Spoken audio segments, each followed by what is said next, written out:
In the name of the Father, the Son, and the Holy Spirit. Amen. Dear Lord, we thank you for this blessed opportunity to be with you in your presence spiritually and physically and mentally. I pray, O Lord, that you give me the words that you want, transmitted to your faithful people that love you, that we might learn more to live our lives in your love and your grace. Father, Son, Holy Spirit. Amen. If you'd be so kind enough to please take out one of the Bibles, open up to page 840.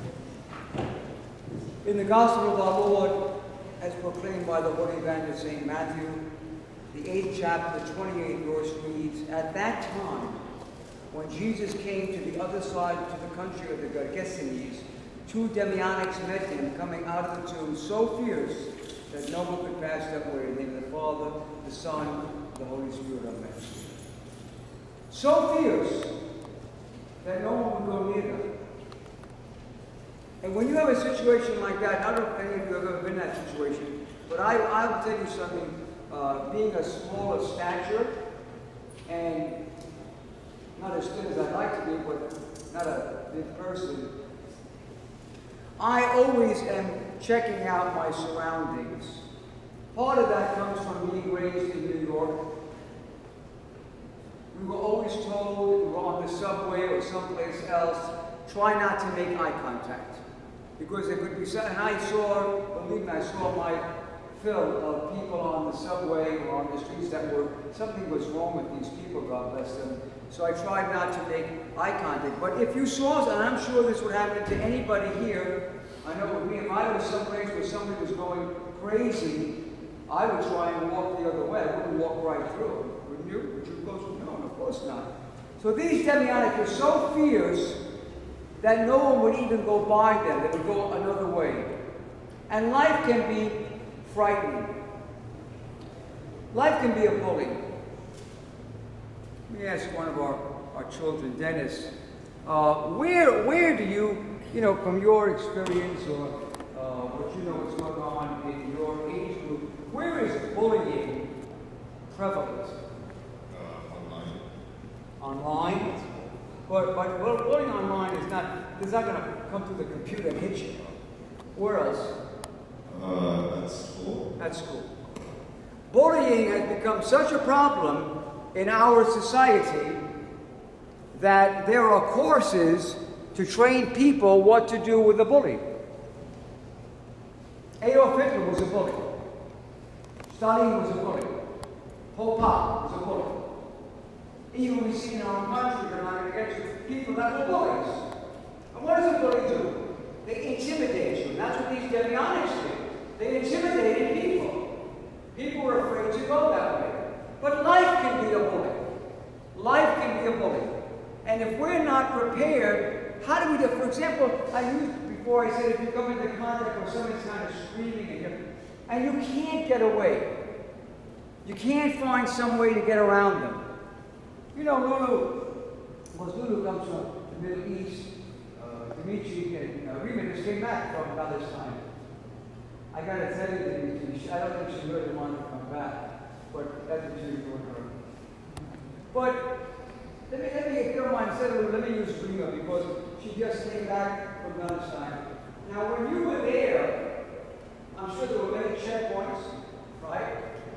And everybody watching your movements, but you were Palestinian. So you can't get past, there's a guy up there, he's just looking to give you a difficult time. You've got to go through. You're not going to be able to talk about anything. What would be the best thing you could possibly do having to go through this difficulty?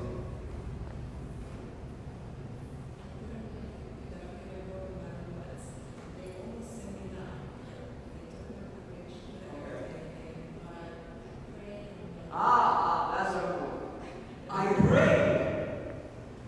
pray. Most of you don't know this, but my first trip to Palestine and Israel was in 1982. And I went with a group, and they came back before me. Because I wanted to get gone into Lebanon. That's when Israel invented Lebanon. And I wanted to see if I could get to to see my extended family there. So I stayed after the group left. I did get into Lebanon. I came back. I was getting ready in the airport. And you know, all of you should know this. The airport is called Lod, L-O-D. But this is the Hebrew for Lid. And Lid is the hometown of St. George. Lid is the hometown of St. George. In fact, you know what? I went to the church of St. George in Lid. I wanted to go inside. I knocked and knocked and knocked and knocked. Nobody came. So I walked around the building. I looked in the open window, and there was the priest, sound asleep. So I never got in anyhow. But the point is that when I went to the airport in Lid, they searched me, and they were suspicious of me.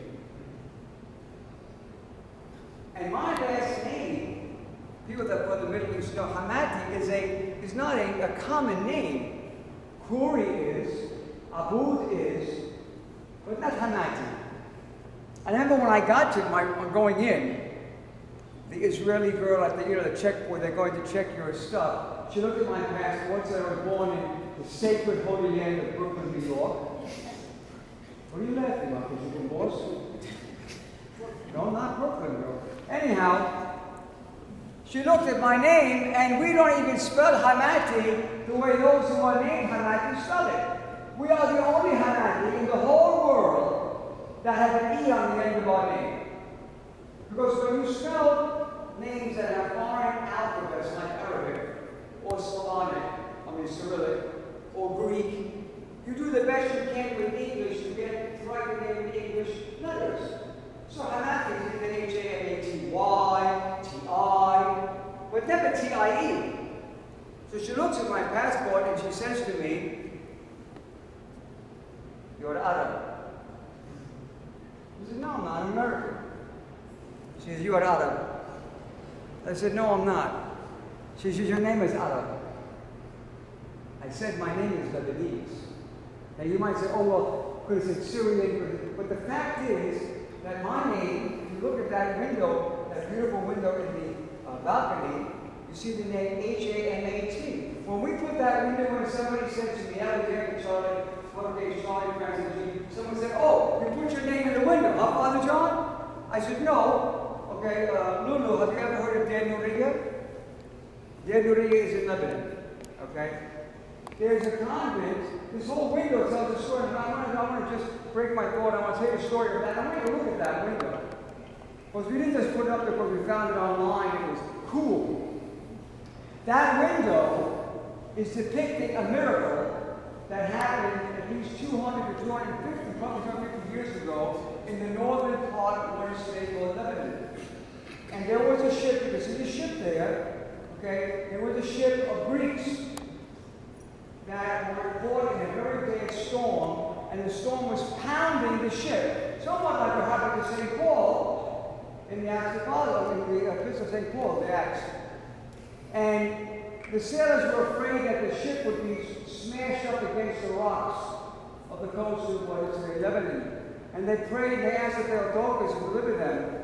And all of a sudden, when they couldn't see where the rocks were to try and steer away from them, the sky lit up with the Theotokos and Christ in her center. And that light enabled them to steer the ship away from the coast. And when the storm subsided, out of thanksgiving, they went ashore, okay, and they initiated the founding of a monastery, which is called Der Nuriya, which means the monastery of the light, out of respect and thanksgiving to Theotokos. So we put that up there because it was something that most people did not know about, that miracle. Getting back to, so the name Hamati comes from that town, which is near that monastery, and all the Hamati in the whole world, wherever they are, and they're not trying to use them, but they just seem to have got it. Maybe they don't want to be around each other. I know they're all in different directions. But Hamati, when they come from Palestine, because Hamatis went to Nazareth, Hamatis went to Amman, and Hamatis went to Damascus. And that's a long story I'm not going to get into now. And my part of the family came from the grandson of the one who went to Damascus and came back to Lebanon, Tripoli. But all the Hamatis, even if they're Palestinians, or they're Jordanians, or they're this series, they originally come from that family in Hamadan, Lebanon. But the point is, which I deviated greatly from it, the world can be bullying, and those people in that ship felt the power of nature that they were done. And we live in this world like this. The bullies are always trying to get us. You agree? So who are the bullies? I'll tell you one bully that I want you to raise your hand. How many of you consider the IRS a bully?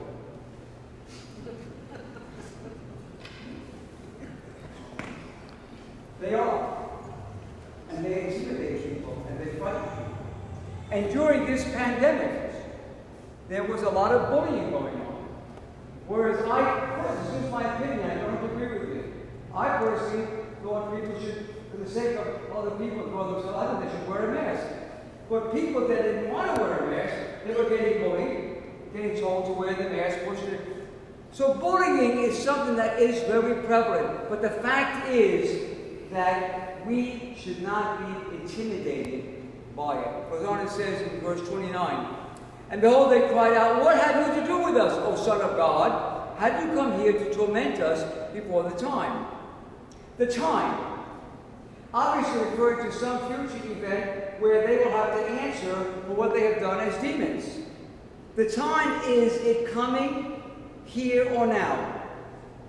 We live in the present. Teresa, get ready.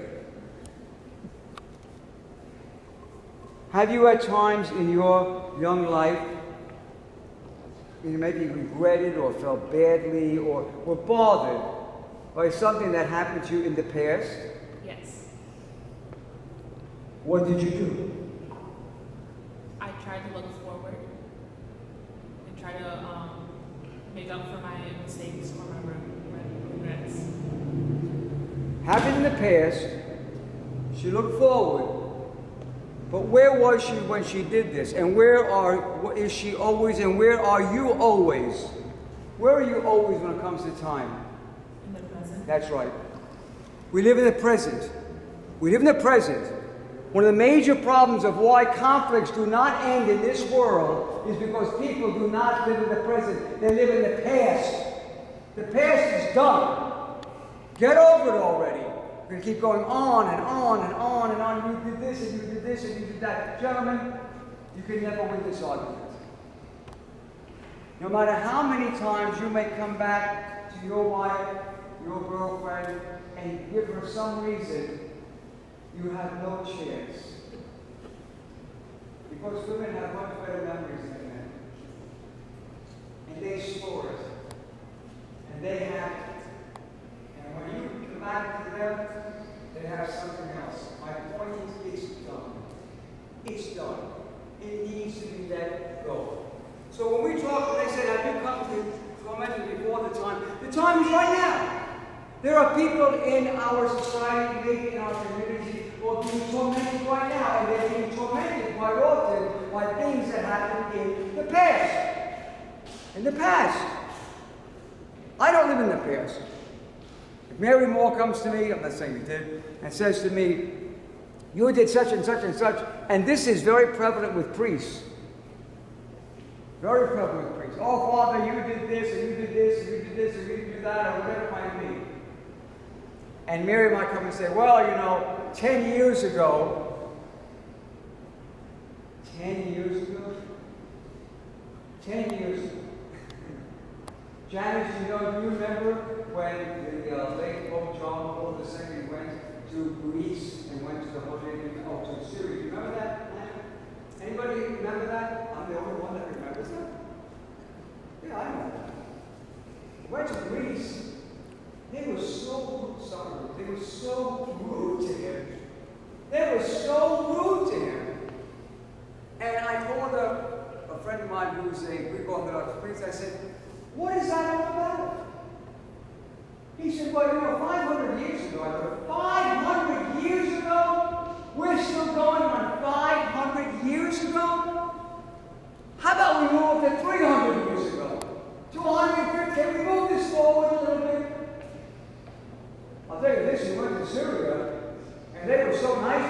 and everybody was there in Syria. The Muslims came, the Greek Orthodox Church came, the Maronite, everybody came.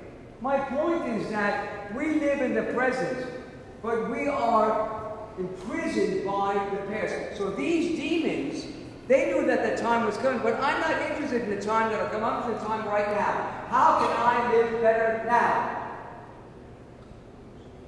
I met someone the day, I know he's younger than me. I know he's younger than me. I don't want to say who he was, so it's fine. And he said, I said, well, you know, I don't know whether he was tired or what. I said, well, you're younger than me. He said, I don't think so. I said, believe me, you're younger than me. My point is this. I don't know how much, and you don't know how much, none of us know how much time we have in this life. Don't waste it living in the past. You need to deal with it and now. And that's why these demons cried out to Jesus. Now, what did they say? I want you to remember this. I don't want to pick on you. I think you can see people playing the gospel. When Jesus came to them, they said, don't torment them before the time. What did they ask him to let them do? Remember? Not playing? Nope. Okay. Remember what they asked him to do? Send us to the herd of pigs. Send us to the herd of pigs. And Jesus did that. Isaac, what happened to the pigs when the demons entered them? They ran into the ocean and died. They ran into the water and died. Huh? Because the demons had so messed up their minds that drove them crazy. There's two reasons they went into the water. First of all, the demons knew they weren't going to perish. The pigs could die, but the demons weren't going to die because they were spiritual, they were not physical. They ran into the water, I would say, for two reasons. Number one, and let me ask Michael, three Michaels in the world today. They asked, if God forbid you were on fire, and there was a body of water, a lake or a pool, what would you do because, let's say, you were on fire?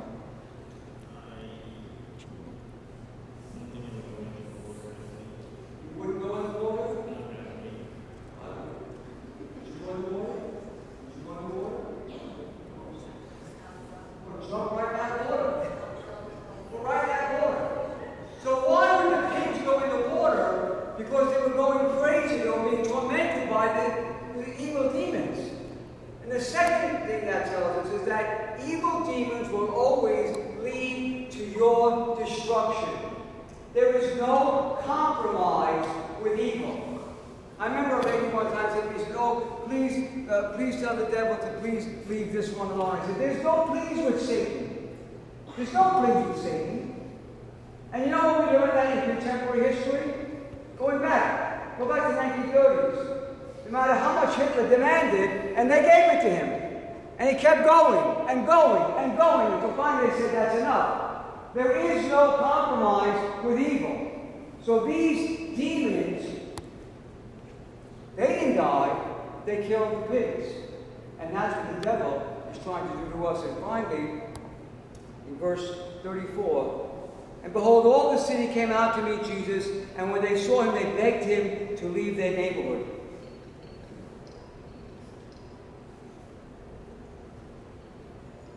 This week, somebody was complaining to me about somebody else, and I told them, and I want you to hear me carefully.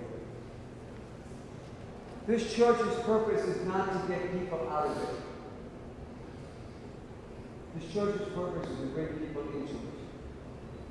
And we may have people that have a problem. We need to work with them. We need to show them love. We need to show them that we care about them. Why do people say, leave us? Because simply, and understand this, church is never welcomed into a non-Christian environment. Never. Because the devil doesn't want us there. He doesn't want us there. And one of the best examples of that was the Soviet Union. Now think about that. You know, Alex is from Ukraine, which was part of the Soviet Union at one time. Who brought communism? Bolshevism, anti-Christian. Who brought that to Russia? Russians. Russians. Yes, they did. They did. Lenin was a Russian. Stalin was a Georgian. It's all the same level, but there's a reason I'm saying that. A small group of people who the devil had got into took a country. Do you realize that in Russia, in Ukraine, all the Belarus, the church calendar is their calendar. It's their calendar. They live by the church. You agree? They live by the church. Do you know how they saved some of our churches in Russia? They went to Khrushchev, they went to Brezhnev, one of the leaders at the time. They said, you are destroying our culture. You are destroying our history by destroying these churches. That was their way to get around, so they would stop destroying the churches. When it comes to Russians, and I'm not political on Russia, but my opinion, this is not worth much. The only way you can get Orthodox Christianity out of Russia is to destroy Russia. Their culture is so entwined with the Orthodox Church, so heavily involved in it. It's who they are. Yet, for 70 plus years, atheism was the official position of the government in the Soviet Union. And I remember standing in this building, Gene Volek is right there, his Ukrainian background. Back in the 70s, if you remember, the 80s, I would tell people that the day will come that we will see the collapse of the Soviet Union or the end of the official atheism in Russia and those areas, and it did come. So my point is very simply this. When the church comes into an area, when the church went to Korea, to China, to Japan, the locals didn't welcome it at first. They didn't. But the church prevailed. So the devil is not going to welcome us. And people will tell you to leave. Get out. We don't want you here. You are a problem. But we must stand fast. Because Jesus, and believe it, I tell you this, Gabrielle's in the real estate market. This building in Winchester City, on Roslyn Avenue, and Wall Street, and Lake Eola. This building is the most valuable piece of property in Central Florida. Who are we? Who are we to possess this? How did we get this? How have we kept it? That's how. Just by Jesus Christ. So yes, they may not want us here, they may not welcome us here. Before we had this church, you told us something. We were trying to find a piece of land to build a church on. Back in 74, 75. I knew the Roman Catholic Diocese had lots of property. I went to the priest who was in charge of that, I forget his name now. I said, do you have any property that maybe, we're kind of all Christians here? He said, let me get out the map. Takes out a map of Central Florida, little dots or pins or whatever, all over those. He said, well, we may have a piece up in Plymouth. Does anyone know where Plymouth is? You think of Hopkins? Hopkins is a metropolis. Apopka is culturally the zenith compared to Plymouth. The only thing that's up in Plymouth was an orange something, back or something. I said, Plymouth? Are you so worried about us that you would want to bury us in Plymouth? And it's like the Lord said, really? I'm going to really aggravate you. I'm going to put them right in downtown Orlando on the most valuable piece of property in Central Florida. No, they did not want us, but He wanted us. And you're here today because He ordained it to be so. So in your life, when you're sitting and thinking, oh, how am I going to do this? Don't ask God to leave. If God, if your guardian angel, if your patron saint is telling you this is not right, don't do this, don't do that, especially the young people. Because young people, my friends, there is something, let me just see if one knows this. Dennis, let me ask you a question. Or let me ask Teresa. Teresa, what do your parents have? Now try and, don't tell me a car or a house. What is one thing that your parents have that you don't have as much of, but someday you'll have a lot of it? I'm not joking. I know it sounds like a riddle, but it's not. Okay? And it's okay if you don't know, because you might not have an idea what I'm talking about. You think of something that your parents have, you have some of it, but you don't have as much as they have. But someday you will have as much as they do. I hope she doesn't say money. Experience. That's it, experience. Experience. Experience is very important because from experience, we should learn. People should learn, this doesn't work, that works. So when we encounter the bad, the evil of things that are trying to oppress us, think back to before. Think back to before. Learn from the past, aim for the future, but you always live in the presence of Jesus Christ. In the Father, Son, and Holy Spirit.